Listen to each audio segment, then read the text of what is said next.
Yo, halo adik-adikku semuanya. Gimana kabar kalian semua hari ini, cuy? Iya, gua tahu 4 hari nggak upload kan ya. Gua lagi nabung video, guys. Saya Nara Ryusei kan udah sampai episode 10-an ya minggu ini. Nah, gua sejak 2 hari yang lalu mulai ngelanjutin lagi, cuy. Tapi baru sampai episode ke-6.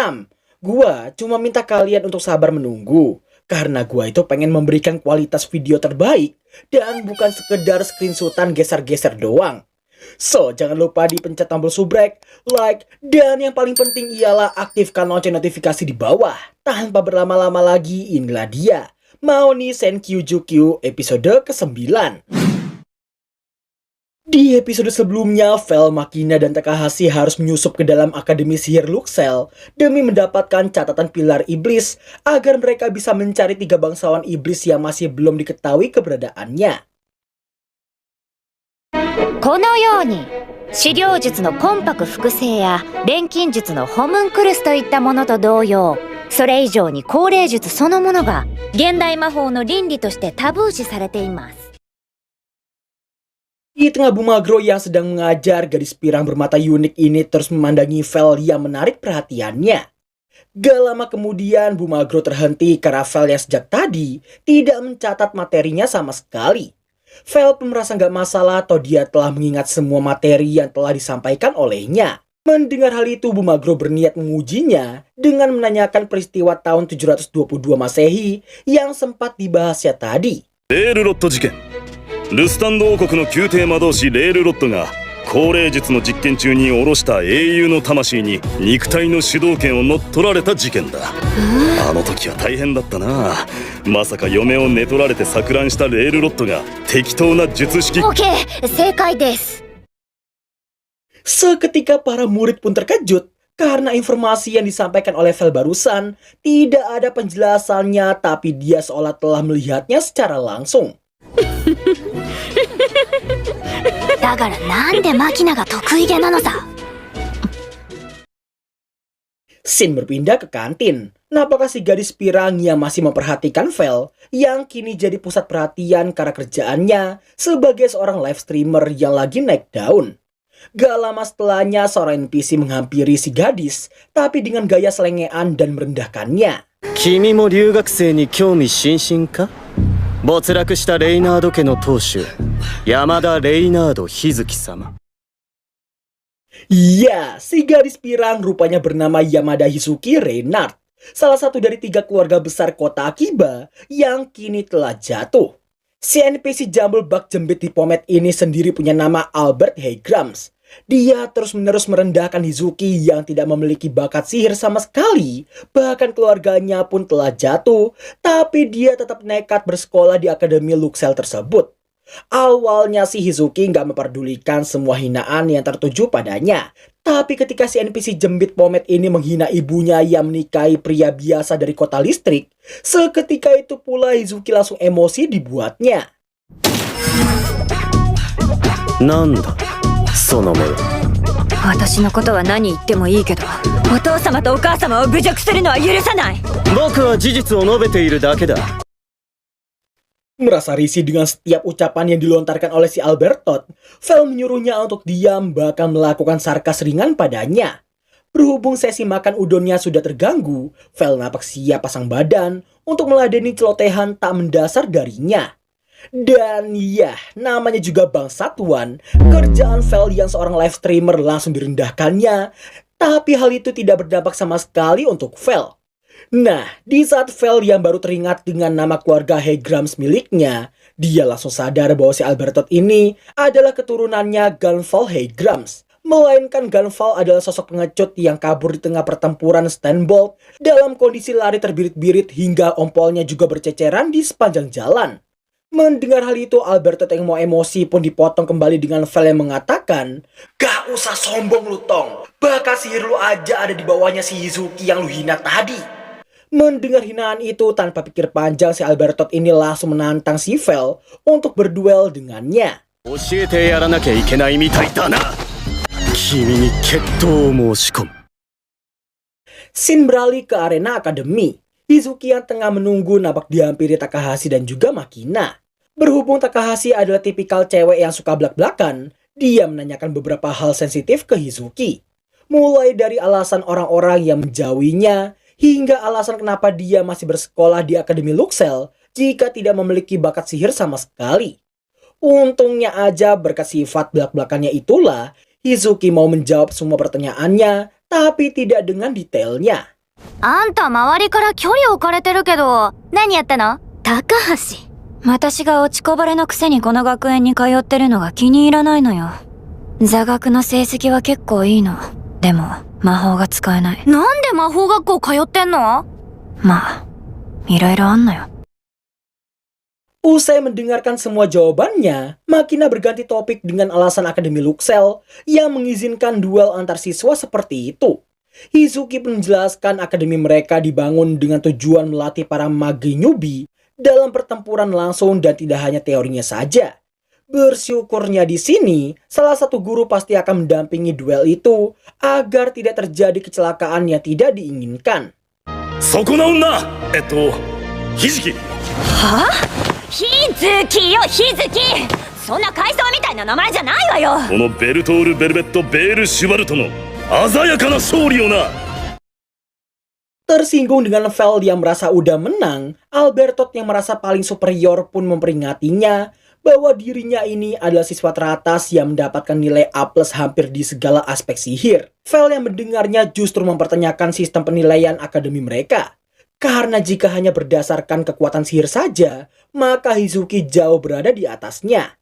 Hizuki yang mendengarnya pun menjelaskan bahwa semua nilainya itu berada di F. Mendengar hal itu, Makina menduga metode penilaian akademi lah yang sebenarnya salah. Karena jika tuannya telah mengatakan, maka itu adalah sesuatu hal yang mutlak. Saking jengkelnya sama Vel, si Albertot berniat incip-incip kekuatannya. Vel yang tahu prademekanikan ini akan berat sebelah, mengaku akan memberinya keringanan. Tidak hanya dia akan kalah jika bergerak sesenti saja dari tempatnya, sumpah juga dibuat dengan taruhan jika Vel kalah, maka dia akan melakukan apapun perintahnya. Tapi jika Albertot yang kalah, maka dia tidak boleh mengganggu Hizuki sama sekali. Setelah kesepakatan dibuat, Hizuki nampak khawatir dengan Vel karena dia tahu Albertot adalah siswa terkuat seakademi. Namun ya, jelas kekhawatirannya dianggap tidak berguna karena Makina dan Takahashi merasa yakin Vel tak akan mungkin kalah dari Kroco sepertinya. あなたたち、彼の友人でしょ？止めた方がいい。アルバートは強い。学園一位の称号は伊達じゃない。大丈夫ですよ。万が一にもあの男に勝ち目はありませんから。さあさあ、まあちょってやってチャッチャッチャって勝つっしょ。世はこの決闘、ここから一歩も動かずに勝利すると。世が負けるか一歩でも動けば、そなたの言うことを何でも聞いてやる。代わりに世が一歩も動かずに勝ったら、今後あの女に関わるのをやめろ。 Setelah Bumagro ngasih tanda prademekanikan dimulai, seketika itu pula Alberto terlihat akan mengcasting sihirnya, tapi langsung dipotong oleh Vel yang menyuruhnya untuk tidak mengecewakannya sama sekali. Merasa diremehkan lagi, Alberto mengganti sihirnya barusan dengan sihir ulti miliknya. Melihat betapa semangatnya tuannya itu, Makina menyadari Vel yang tengah menikmati romansa yang membuatnya nostalgia akan masa lalu. Selesai mengcasting ultinya, Alberto nampak bersiap melepaskan sihirnya. Namun yang terjadi... Baka! Nige nasai! Hontou ni shinu yo! Anta!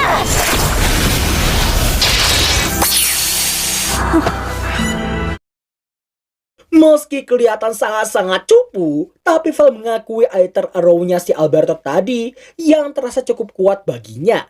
Di tengah betapa syoknya si Albertot karena ultinya barusan mampu ditahan olehnya dengan sangat mudah, Vel menghiburnya dengan mengatakan, "Kalau ente berlatih 200 tahun lagi, Ana yakin ente pasti bisa jadi lawan yang menarik bagi Ana." Setelah memberikan sedikit pujian dan meminta maaf karena telah merendahkan leluhurnya tadi, Vel berniat memberinya hadiah atas semua usahanya.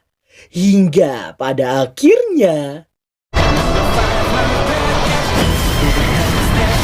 魔導の神髄の一端。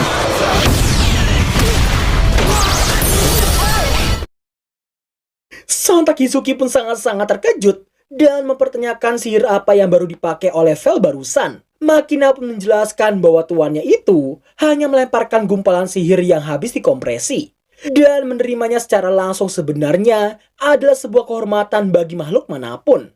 Meski penjelasan Makina barusan terdengar sangat sederhana, namun nyatanya itu bukanlah hal yang bisa dilakukan oleh siswa SMA, bahkan oleh manusia sekalipun.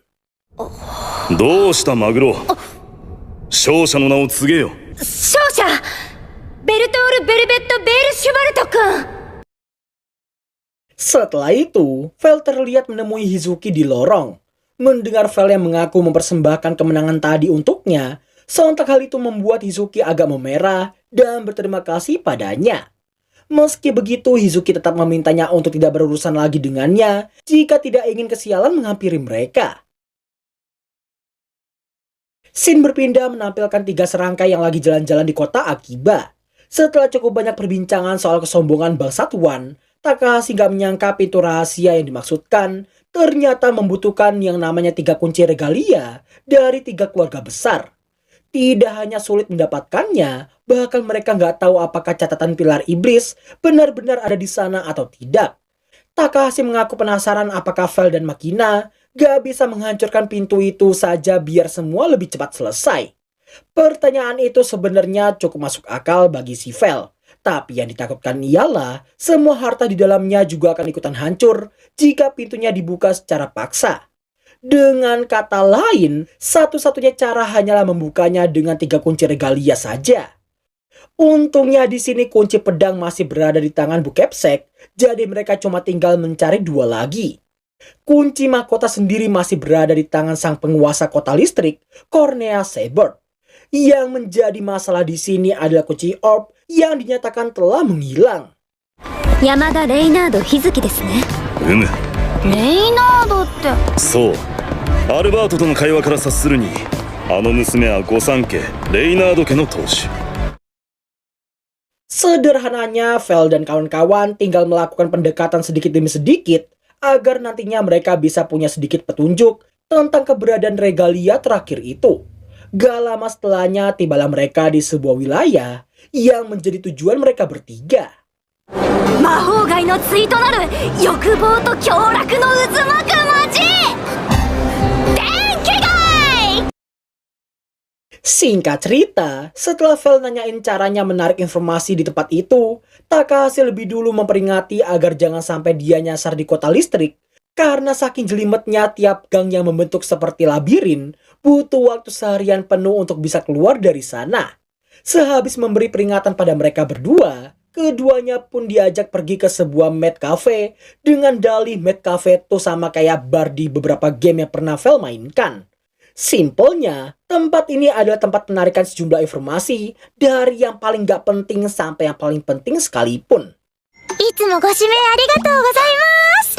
マナナン感激。ボカヌポ今日も可愛いよマナナンタンマナナン氏の萌えキュンレベルは別格そう具体的には通常のメイドの3倍は萌え萌えでありますな Di tengah Vel dan Makina yang sedang mendengarkan bacotan Takahashi yang terus beralibi tentang Mad Cafe ini, Vel yang tertipu pun malah mengagumi pengetahuan Takahashi dan merasa bersalah karena sempat mengira dia cuma pengen main doang.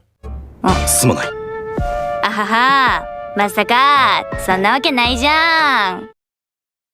Singkat waktu, berbeda halnya dengan Takahashi dan para wibu elit yang merasa dilayani oleh Matt adalah sebuah impian bagi mereka. Vel dan Makina yang sejatinya adalah seorang mantan bangsawan dan raja, sudah pasti seringkali dilayani oleh banyak Matt dan juga pengawal di masa lalu.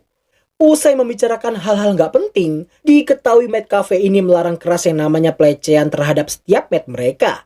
Takahashi lalu berniat memanggil seorang Matt beropai besar untuk melayani mereka bertiga.